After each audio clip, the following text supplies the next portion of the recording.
Yeah, thanks a lot to all the organisers for a really great workshop so far, and for the chance to speak to you all. So I'm Sean, I'm an applied category theorist, so I basically study how to apply category theory in the language of string diagrams that we'll see in this talk today to various topics, originally in quantum theory and more recently in cognitive science and in AI. And I'm based in Quantinuum, and in Oxford there's a team called the Compositional Intelligence team, which is really studying these categorical and compositional approaches to AI. And this talk's going to be about work coming out of that team that's looking at the issue of interpretability in particular for AI.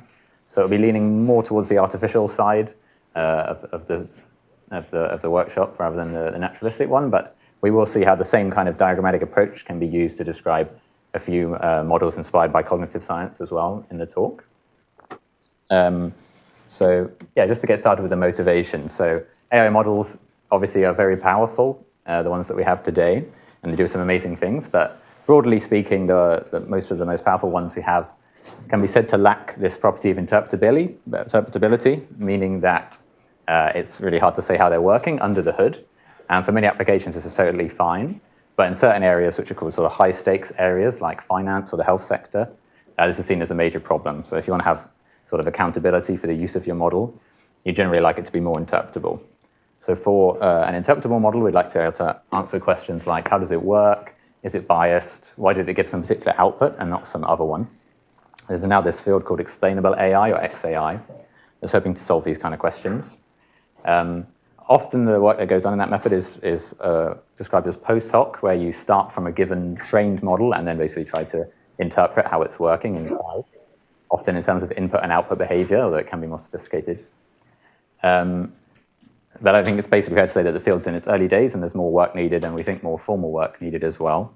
So a simple example of one of these post-hoc explanations is something like a salience map, where you would have something like an image classification model like this, and it's trying to classify the image, and it highlights which pixels it found most relevant to the classification. However, there's been various criticisms given of some of these methods. I think it's fair to say basically that often they, at the moment, only provide kind of limited forms of explanation of a model. So for example, this paper from Cynthia Rudin, she points out that with these kind of salience map examples, they kind of tell a convincing story when you see a correctly classified image, like this image being described as a husky.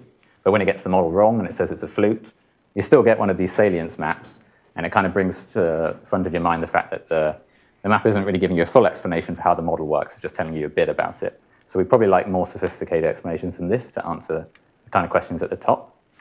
And another issue relevant to these kind of formalization questions is that there isn't really a standardized definition of interpretability or explainability of a model, or there's lots of proposals around in the literature.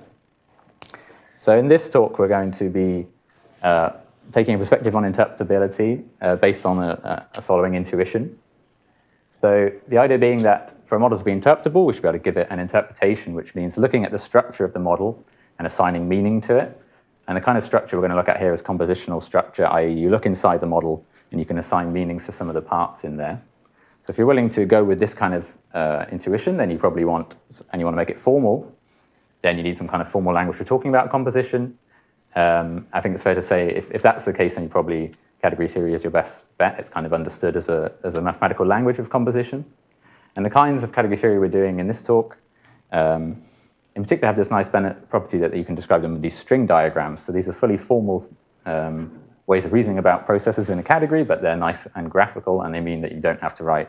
You can kind of skip some things that would look like tougher mathematical details for people to come in at. So we basically will just work with the diagrams in this talk. Now here we see some examples of string diagrams for various models. So we'll meet them all again throughout the talk. They're just showing different types of models and sort of the way that they produce some particular output, let's say, or how the model as a whole works, and where you're seeing the different components of the model inside the diagram. And then to interpret it would mean to make sense of these pieces. And broadly, you would think there's intuition that if you have more or richer compositional structure, you should be able to end up with a more interpretable model. So the talk is all about this paper with the same title from the team at Quantinuum, including Robin Lorenz, Steve Clark, and also overseen by Ilyas Khan and Bob Coecke, who's the head of the Oxford team. Now what we do in the paper is give a categorical approach to just even defining AI models themselves, and then a proposal for how to define an interpretation of a model, and so address interpretability itself. And then we want to make precise this intuition of how having more of this compositional structure around should be able to give you a more explainable model. And something that's nice about this kind of abstract view that we take is of using category theory is that it can apply to many different kinds of models, in particular deterministic ones, probabilistic ones, and even quantum AI models, which is of interest to Quantinuum in particular. So what I'll do is I'll start now with the sort of formal setup of introducing categories and string diagrams that we'll use throughout the talk. And luckily, Ty gave a really great introduction to category theory yesterday, so everyone's warmed up to this, but I'll still remind everyone.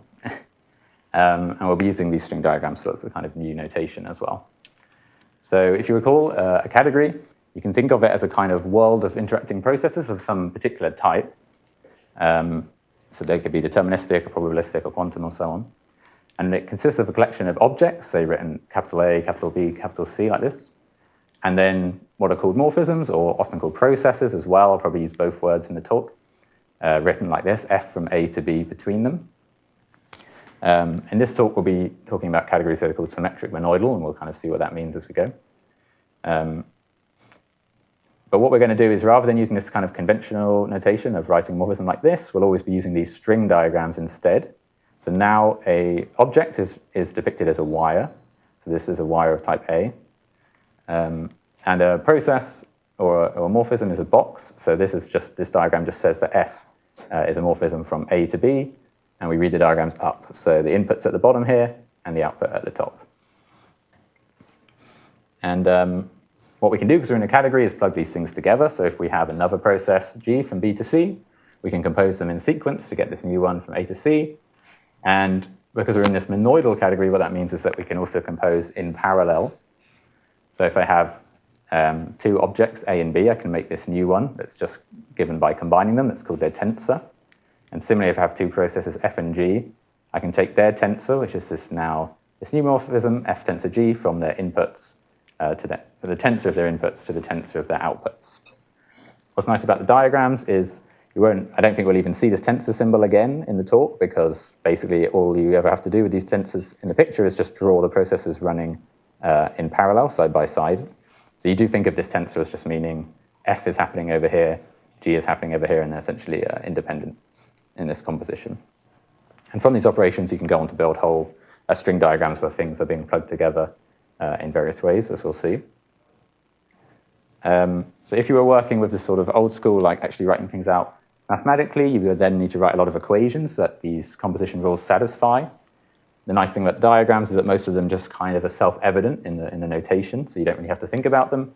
So basically, for example, this would be an equation that you would normally write down, but here we can just think of it as saying that basically the lengths of the wires don't matter, it's only really the connectivity, so you can kind of slide a box up and down on its input and output wires, and these would all be the same morphism.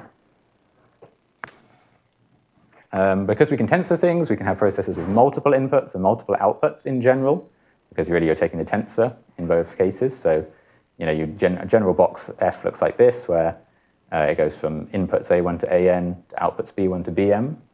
And also formally you have an object called the unit object that you don't draw in your pictures. What that means is that you can also have processes that look like they have no input at all, and they're quite important. They're called states. So a box like this would be thought of as, you have this system A, and you're just preparing it in some state, so either like some fixed value or some distribution or so on, depending on the category you're in. Can I ask a dumb question? Yeah, please.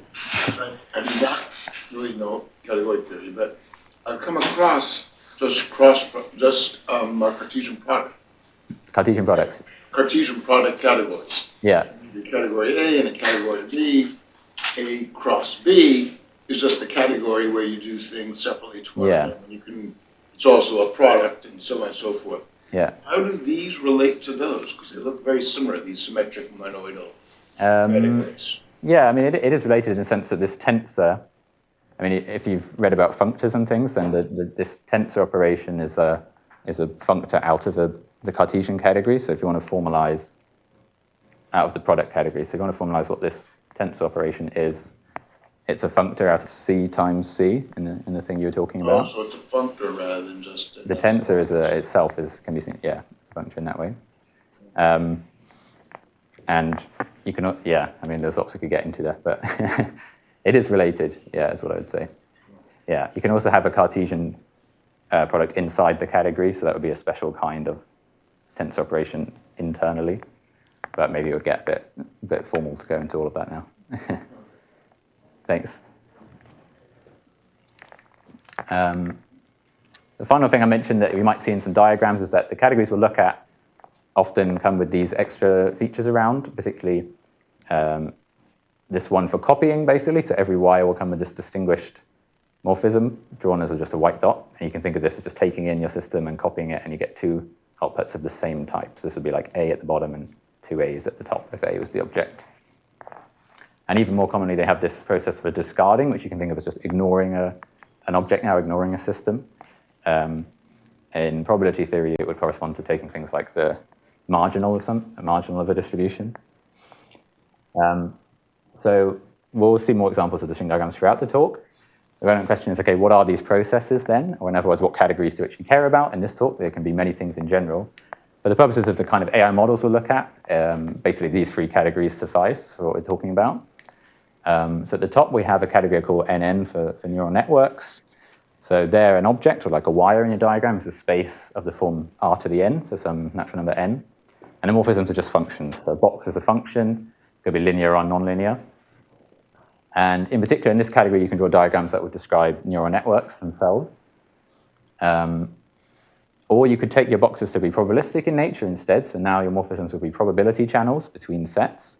That's in this category stock, where stock stands for stochastic. And now diagrams in here can be used to capture things like Bayesian networks.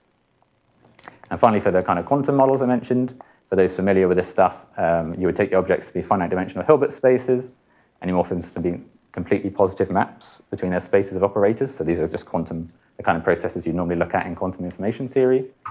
And now string diagrams here can be used to describe things like quantum circuits. So each of these are diagrams, used in some field. And basically I'm saying for all of them, there's a corresponding way to treat the same thing as a string diagram, and we'll see each of them as we go, actually. So, for example, this kind of graph used to describe a neural network could be equivalently seen as a string diagram. And we'll see the same for Bayesian networks. Yeah? I think I also have kind of a basic confusion of, like, in the quantum circuit picture, I can see exactly how what you were saying with the tensor product maps onto that. Yeah. I would feel very comfortable with that. But then in these other examples, like with neural nets, it feels like, composing or like having in parallel some subsets of neurons would be something like a direct sum rather than some tensor product, so I'm confused about. Oh, yeah, thanks. No, yeah, I was wondering, I should have probably written what the... So it's kind of a confusion of the use of the word tensor, basically. So tensor in the category theory sense doesn't have to mean a tensor of vector spaces. So in this example, you're right, it is for quantum systems. And you're exactly right that for neural networks, it would be direct sum. So if you draw two wires in parallel, it's just like the product. It's not a tensor product or anything. Okay, so I guess for any particular example, you'd say this say what the tensor is. Yeah, you have to specify what it is. So I should really write it next to each one. And for stock, it's kind of technically the Cartesian. Why is it called the tensor? I guess historical, in the sense that the first model categories people studied were kind of vector space type examples, where it was. Because if you're just going to study like Cartesian products, like in the first top example, you can already do that with a more specific way in category theory. So it was kind of brought in to study vector space, I think. So initially there was an isomorphism and then it went away. It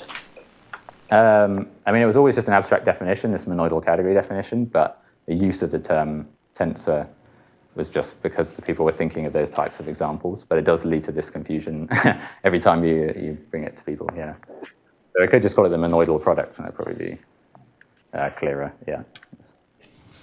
Yeah.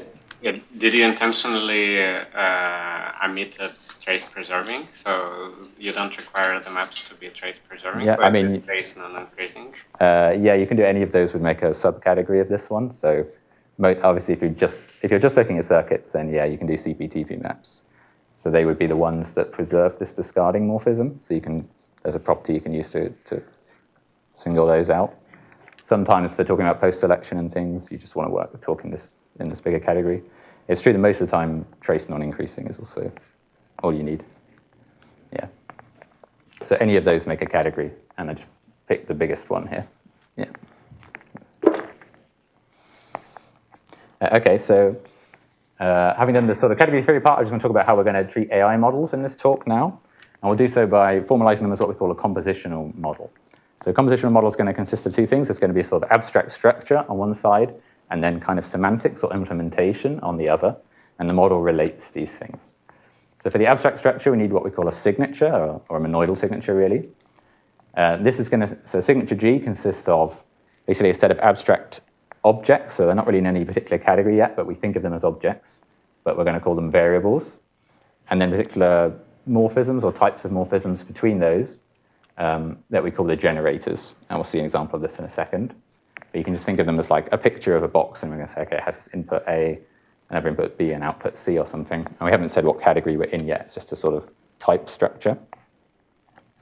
And a compositional model is going to mean picking some particular category we care about, which we call the semantics category. So it could be neural networks or probabilistic channels or any of the examples from the last slide. And then representing the structure in that category, which basically means for each of the variables picking an object over here, and for each generator picking a morphism of the correct type. And that's it. That's the whole model. If you care about the formalities, you can formalize that by saying it's a functor from a particular category, the category of diagrams that you build out of this signature. But that detail won't really be that important here. I think it's better just to see an example of this.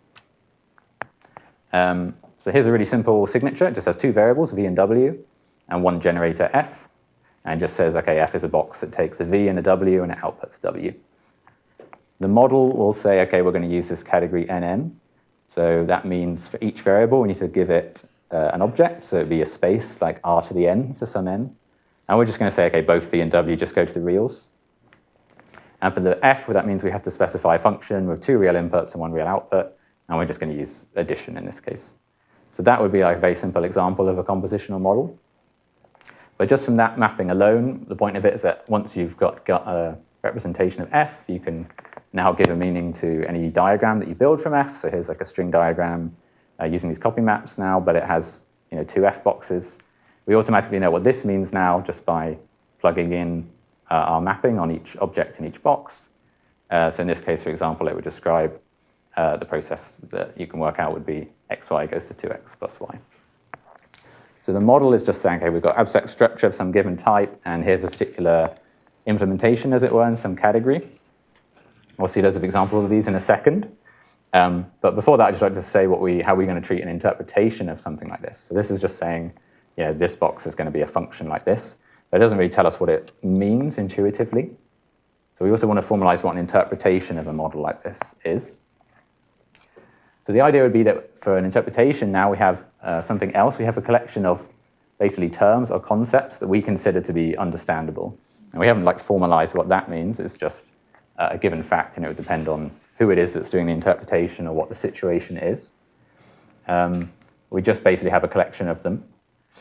And the interpretation is going to relate the structure of the compositional model we just saw to these human-friendly terms. It does so through basically two maps that are partial in general. So firstly, we could just have variables. Like let's say our model had, we think of it as like an image model, so it has variables and generators related to images. We could say that one variable corresponds to brightness or something in an image. So the abstract interpretation is a mapping that just maps from the structure of our signature, so just variables and generators, and gives those meanings, so maps them into H. And it could do something like that, send variable v to brightness. Often when we do that, though, what we really mean is if you imagine that this variable is represented by the real numbers or something, then it would be like 0 means dark and 1 means bright, or maybe like 2 means brighter than 1 or something like this. So we mean a bit more than just saying this variable is brightness. We want to also map things like states or other processes around to give those meanings. So for that, this is a second mapping that we call the concrete interpretation. So this applies now to morphisms in our semantics category instead. And the main example is states, like we said. So for example, if v is the reals and we think it goes to brightness, then it could be that 0 goes to dark and 1 goes to bright, or something like this. So formally what this all is that these are partial maps of signatures into this signature H, which has all these sort of understandable terms in it, and they satisfy this commutativity condition. but I don't know if the formal details would be so important for us now. The main thing is just that there's a mapping on abstract structure and one on the sort of actual morphisms, a kind of more concrete structure, as it were. And in general, both these mappings are partial, so there's no reason to assume they'll be total. So for example, it could be that you can interpret like some of the variables in your model and not other ones, and you normally expect to probably only be able to interpret some processes or like in your whole semantics category, and certainly not all of them. So in general, these are partial maps.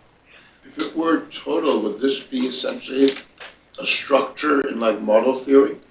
Does interpretation here mean the same thing it introduces? I think the compositional model itself is probably closer to a model in the model theory sense, in that it's a fully formal notion, right? And this is basically a structure-preserving map from syntax into like a particular semantic. So that's like a model in formal logic sense.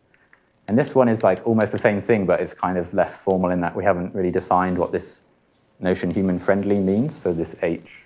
It's like the domain of discourse can be arbitrary. The universe of discourse is arbitrary when you have structures and like Tarski semantics and so on and so forth. It's true that formally, okay, so the difference is that we haven't asked for this H to be a category here, but so it's sort of like, up to the fact that this is only a signature, so these aren't maps of categories. It's essentially the same kind of thing, though, structure-preserving map into a thing, and the only real difference is this sort of less formal notion of what it is that's in H, but it's true that if you just look at the formal structure, it's essentially the same, so it is like a model,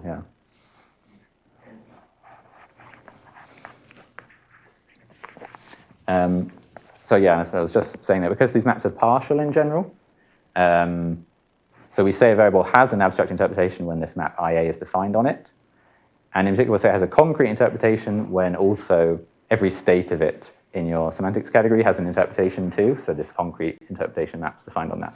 So like in this example, V has an abstract interpretation, and if we could do this for every state of V, we'd have a concrete one too. Okay, so what I'm going to do now is basically use this to just talk about how you can describe loads of different models in this framework. So rather than writing them out really formally as like a proper compositional model with the syntax and the semantics and all this, I'm just going to draw a string diagram that describes each model. And basically all the pieces of that diagram will be the variables and the generators of the model. And it will also kind of tell you a bit about what the intended semantics is, from the way the picture's drawn. And then we'll talk about how they look in terms of this interpretation picture. So we're going to start with like the most obvious kind of things. We could just look at neural networks themselves. You can describe various levels of this as composition models if you like. So to begin with, on the left here, we could look at a single neuron as a compositional model. You'd have variables for each of the inputs, x1 to xn, let's say, a variable for the output y here.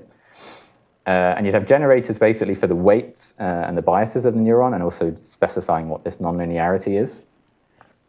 If you like, you could treat this addition step as a generator, but that's always going to be mapped specifically to addition, let's say. And similarly with these boxes, there's some intended semantics, so this is going to be mapped to the box that multiplies by this weight. But essentially it still fits this picture where you have the variables for the inputs and the outputs and generators for the weights and the bias and so on. And you know that this model would live in this semantics category, where the boxes are functions between r to the n. And in particular, these would all just be, r to the 1, just real numbers. In the same way, you could draw a whole neural network as a compositional model now. So this is like a very simple network with just 5 neurons. So the idea is that each gray dot would be like one of these with its own weights and biases inside it. And then you copy the information from each one to other neurons, and that's what these white copy maps are. So you could you could basically unpack this string diagram by plugging in one of these into each dot. And you'd have a big one that'd be a bit too much to draw. That would be a composition model for a whole neural network, generators for all the weights and biases. And going even further, you could describe whole transformers as a composition model if you like. For example, a transformer here. So you basically pick what level of abstraction you want to view it at, and then at that level, you would similarly have variables for the normal, for the inputs, and also the neurons in the intermediate layers as you go through the model. and generators for the functions you apply. So for example, you might have a generator for each attention head here in the transformer. Or if you wanted, you could give an even more detailed model where you kind of blow this all up and look inside at specifically how these heads are normally defined. So what is the point of, and the point would be that these string diagrams here then are essentially the same as the kind of computational graphs you normally see for depicting neural networks in the literature. The point of doing this is just as a sort of exercise. So what does it show us? Firstly, composition itself isn't like some alien concept in machine learning or whatever. There is composition already. Neural networks can be seen as compositional in this sense. They're structured like this. It also tells us that just having compositional structure isn't going to be enough to get interpretability, because we can say, in general, a network like this is compositional, but typically you wouldn't, the average network isn't really interpretable. So often it will be that the inputs and outputs of one of these networks will be interpretable, maybe even concretely interpretable, because they relate to the data that you're training on. So you know what the inputs mean, and maybe what the output would mean if the inputs are, say, words and the outputs are more words or something like this. But for the average neuron inside the network doesn't have an interpretation a priori, and so XAI, a lot of the work is trying to give it one with extra work you do. So just having the structure doesn't make it interpretable. That's why interpretations were an extra definition on top of the formal one. So typically it's only these inputs and outputs that come with this. So you would often look at those for certain techniques like counterfactual explanations and things, for those familiar with those. So if these kind of models aren't sort of a priori interpretable, what are the ones, what are? Well, there's a class of models that often get called intrinsically interpretable that basically consist of sparse linear models and rule-based models, like decision trees. I think I'll just focus on the latter. So this is a string diagram showing a decision tree. So it's for a model where it's, say, a bank's deciding whether to give someone a loan. So you'd have an input variable at the bottom that just carries sort of data about the applicant, and then it passes through these questions in the tree structure. And at the end of the process, you'll get your output either yes or no.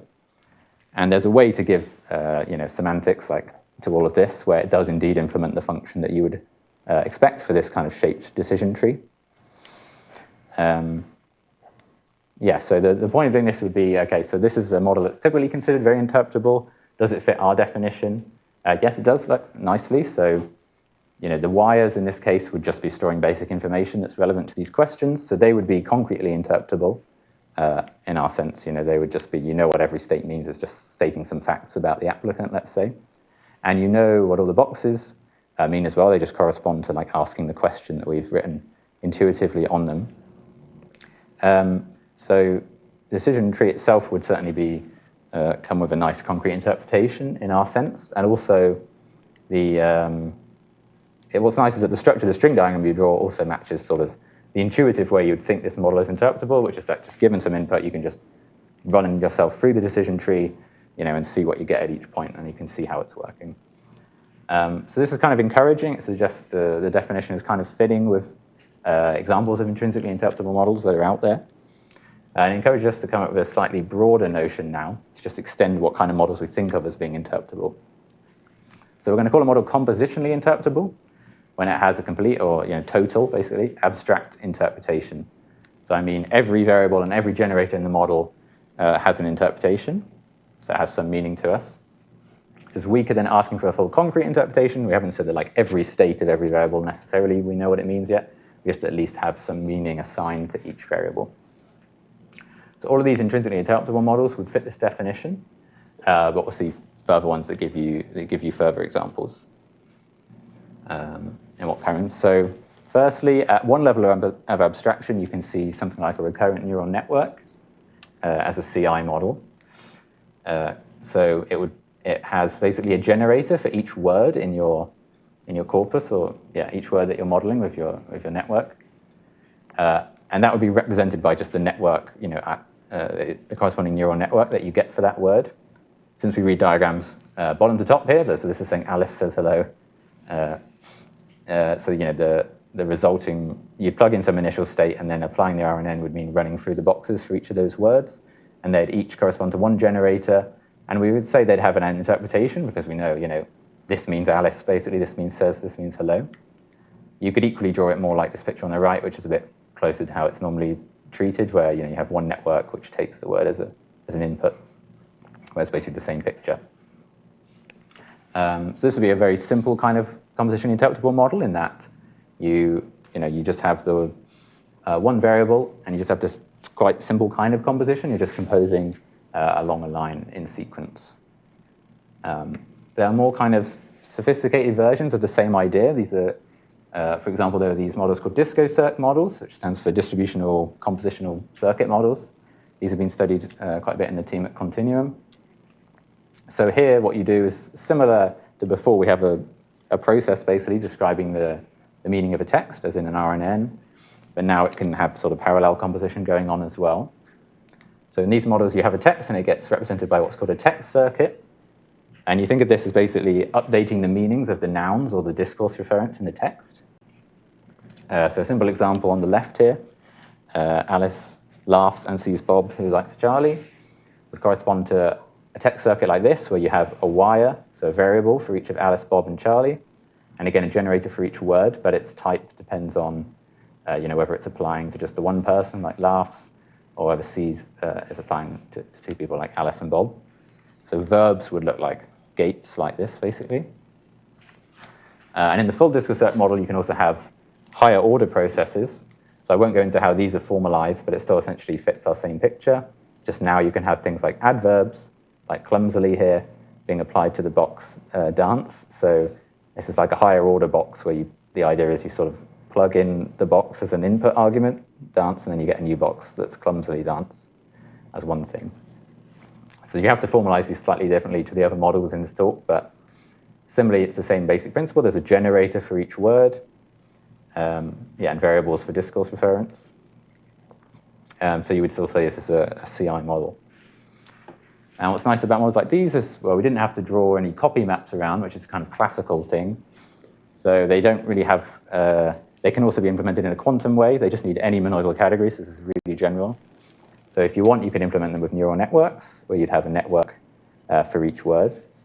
Or you can implement them in a quantum model, where you plug in, where now each wires would be like some number of qubits, and each box would be a quantum circuit that goes in there.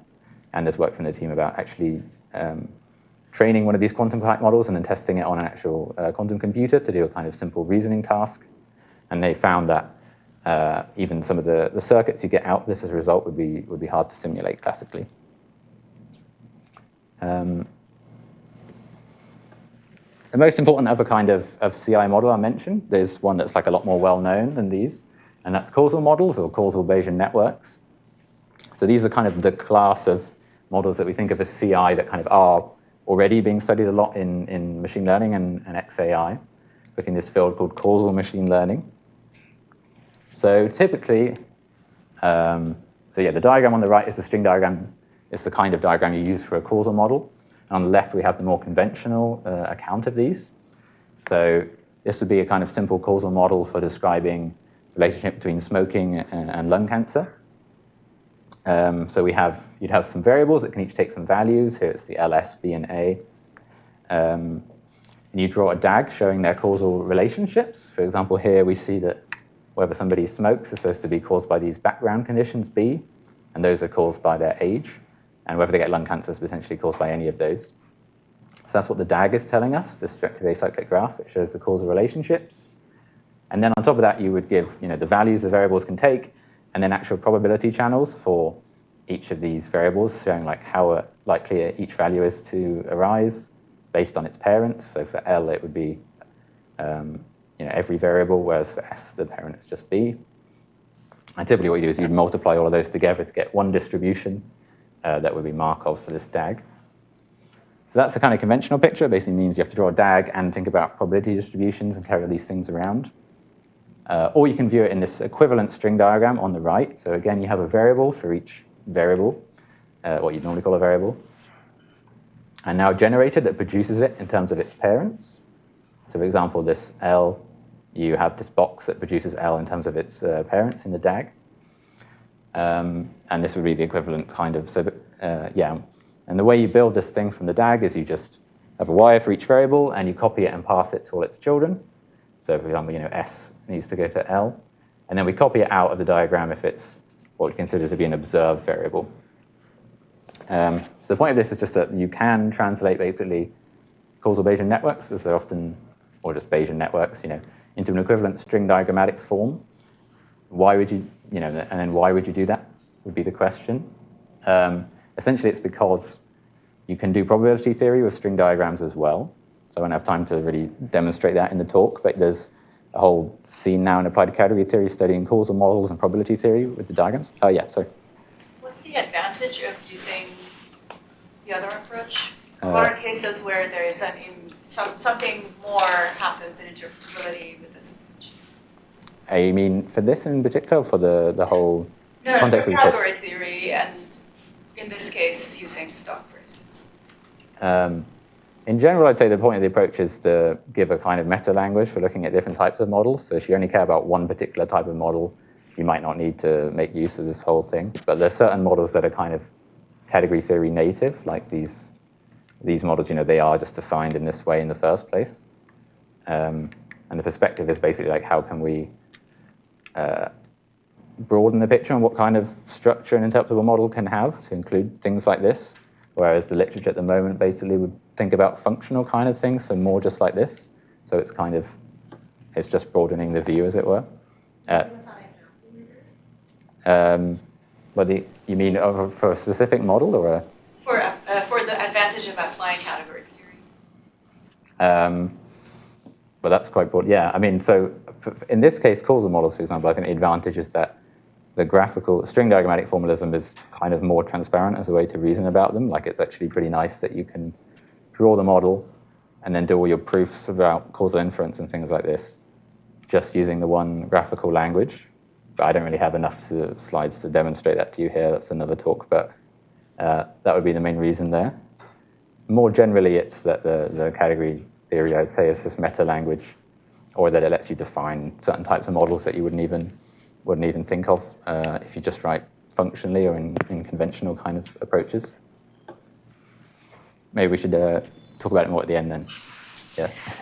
Yeah. So is it correct to say that if you had a Bayesian model and you translated it into category theory, the category theory model, and then you had a neural network model and translated it into a category theory model, and the two category theory models were isomorphic, and you can make some pronouncement about how the Bayesian model maps onto the neural network model? If you mean translate it, I mean, at the moment it's just a language to express these things. So if you mean a specific network or a specific Bayesian model, if they're different, then they're just different, Whereas the diagrams, all they offer is a way to do reasoning about the things that they do have in common, basically. So if they both have the same, if it's like they both have this structure, but one of them is with a load of probability channels in the boxes and one with a load of neural networks in the boxes, any facts that are independent of those, you can reason about at this level. So things that are just to do with causal structure, for example, like in a causal model that don't really depend on like what these channels actually are, you can do just with the diagrams. So it's kind of like a level of abstraction above them. But if they're just different models, they won't be isomorphic in any like technical sense. Yeah, thanks.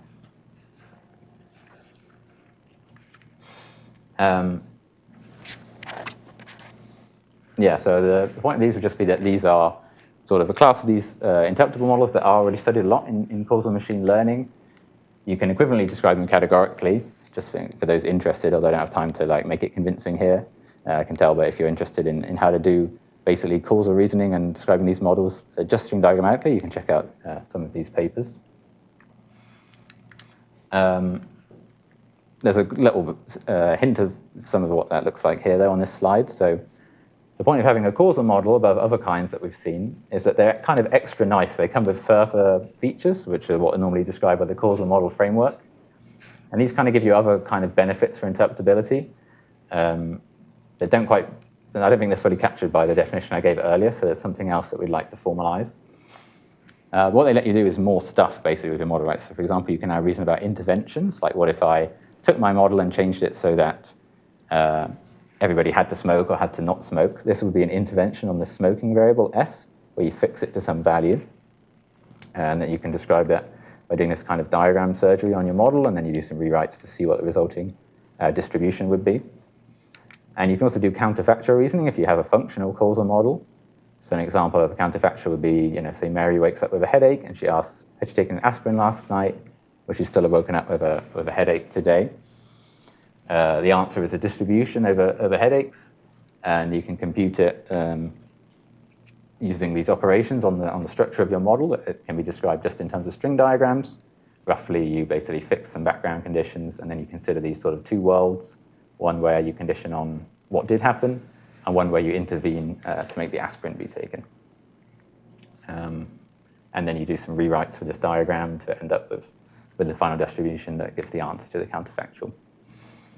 So the fact that you can do these things kind of makes them richer in some sense. There's more meaningful processes you can build out of the generators of your model. We'd like to capture that with this formal notion of a framework, but I think it haven't given a full definition of what framework can be in general. Finally, I just thought I'd mention, because it might be interesting to some people here, some other models that are more inspired by cognitive science. So continuing the kind of causal model picture, then you can generally describe kind of Bayesian models and even things like active inference in terms of string diagrams, which you can check out in this paper if you're interested. So this would be a kind of a causal model for a kind of standard, hidden state model where you have n time steps with these observations and a hidden state for each time that evolves from the previous one, along with these action policies that are taking place. And for those familiar with active inference, you can describe things like free energy with some diagrammatic gadgets as well. And there's lots of work on describing probability theory and things like Bayesian updating diagrammatically too. And maybe some stuff that might be close to what's in Martha's talk coming up.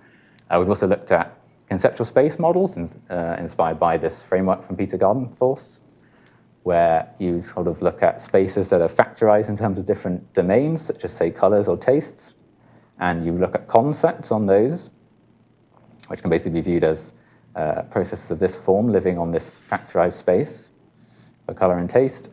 And in this work by Martha and others, they looked at how you could build the sort of conceptual space models of the DiscoCat framework for natural language, where now you can have whole sentences, say, where they get mapped to concepts and then composed together. And we also looked at how you can make sort of quantum models inspired by this setup. So this is just sort of ad for these other types, so I don't have time to talk about in enough detail, but if they're interesting to you, please ask me about them later. So that was a kind of tour of just different models to see how they looked from this picture, and it led to us thinking about this notion of a compositionally interpretable model as like a slightly broader view of the form that an interpretable AI model could take. But I think it's reasonable to ask what actual benefits do you get from this? So if you have one of these CI models, what kind of actual explanations can you get? Can it answer these kind of questions we had at the beginning and things like this? So in the paper, we give some proposals for a few ways that you can actually get explanations out from the structure of one of these models. And the nice thing about them is that they're all just totally diagrammatic, which means in particular it doesn't really care what the semantics is. So you could use them for classical models or quantum models or probabilistic ones or anything really. I'll just briefly show each of those. I'll be very quick with the first two ways. So firstly, if you have one of these diagrams, you can often look at influence or signaling relations between your variables. So if your boxes are what are called channels, it basically means that if you ignore their outputs, you can just ignore the box overall. Then they have this feature that you can just look at the shape of the diagram and you can see which variable is going to influence which output. So this doesn't give you a full explanation for what's going on at this output, but at least helps you narrow down which inputs you want to look at. And it might seem quite basic, but you won't really be able to do this if you're looking at, say, like 2 layers of a neural network where everything is just connected to everything. And that's why you normally have to use more graded notions in that context. But if you've got strict diagrammatic structure, you can just say, yeah, this variable A, for example, here, is not going to influence the output of D at all, just from the shape of the diagram.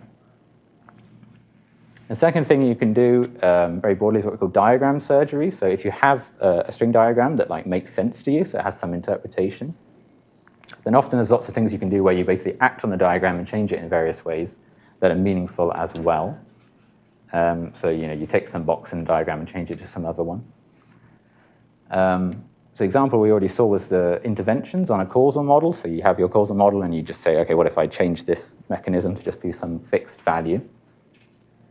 Another example that fits the same picture is what are called counterfactual explanations in XAI. So here you have a model and you know on some inputs it gives some particular output. But instead in a counterfactual explanation you say, okay, well, what's sort of the least change I could make to the inputs to get some different outputs? So you're basically playing with the inputs to see how this affects things. And with a CI model, you can basically just do this, but for internal pieces of the model as well, and it will still have a meaning to you. So if all the pieces inside your model have some meaning, you can now do the same kind of arguments, but internally.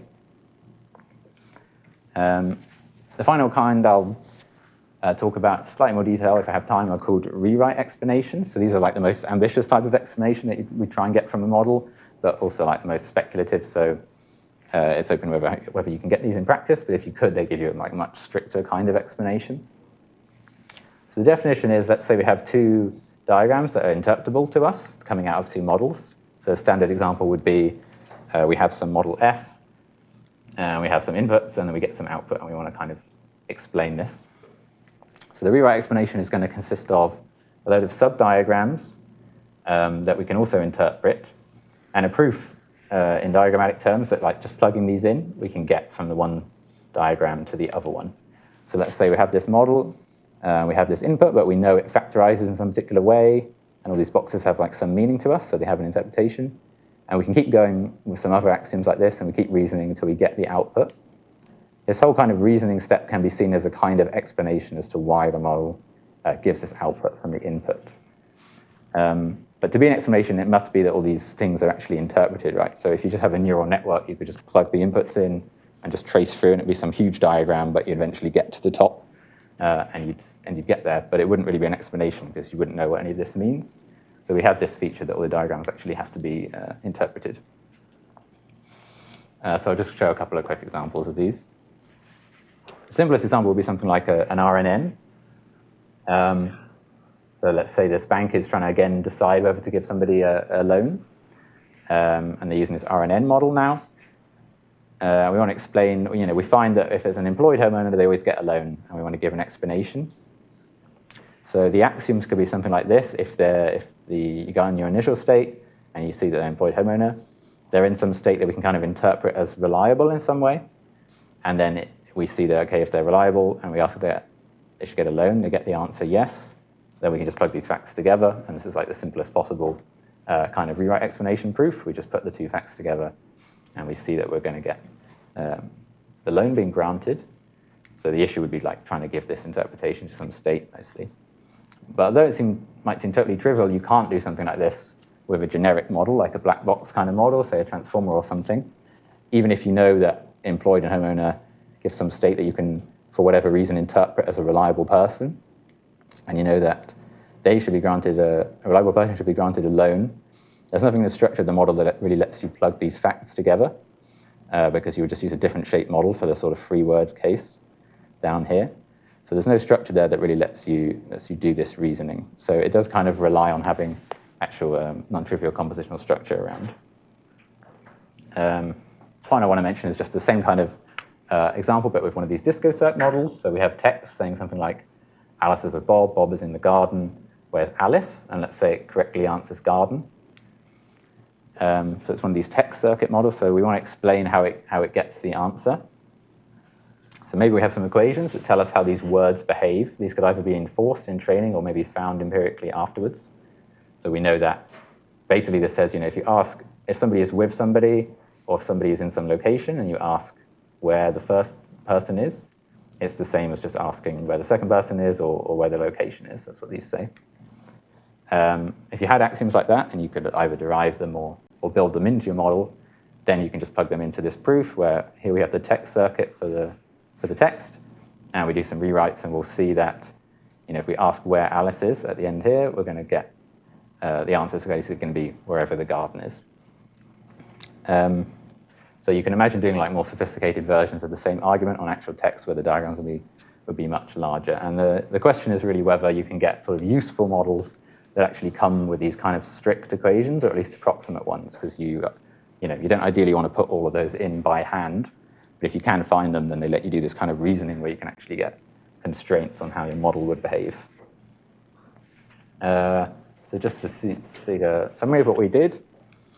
The claim was to try and show that you can use these kind of string diagrams and categories to give a language for at least looking at lots of AI models. Yeah, thanks. In the same context and talking about their interpretability. And when we did this, we found that we could suggest this kind of class of models that we call compositionally interpretable. These are those that basically have meaningful compositional structure. And causal models are examples of these that are already studied a lot in machine learning, but we saw some other examples along the way. I think I'll go quickly through these final points to get to questions. A couple of other related points. I didn't say much about quantum models in the talk, but basically, I said that you can describe quantum models in this diagrammatic way by just working in a different category. And moreover, we sort of claim that if you want to start talking about interpretability of quantum models, you want an approach something like this, just because working categorically lets you kind of give definitions that you can apply both to classical ones and quantum ones at the same time. It's also natural to describe quantum ones in this compositional way because you kind of do describe them as circuits, as like the default way that people define them at the moment, these parameterized quantum circuits. And also there's some evidence that like having particularly compositional models, say in the quantum cases actually might even be very, very useful or even essential because you could have issues in your training, whereas if you have a compositional model, you might be able to just train like say one generator at a time, and then you plug those together on the actual hardware. So that's this idea of train small and test big. So to do this small training, you could do this just in simulation. So you could just train like each gate, or like each word in this model, just classically on a classical machine, and only really in the quantum machine at the actual test time where you plug the whole circuit together for like a large text. And this could help with some possible issues in training these models. Just a tiny ad for basically, if any of this sounds cool, this is the kind of stuff we're doing in the Compositional Intelligence team at Quantinuum. So there's quantum NLP is using these kind of discocert type models and related things, and actually training them both in simulation and running them on actual quantum devices. They're studying causal models. They're studying other kind of compositional approaches to quantum theory, like the ZX calculus.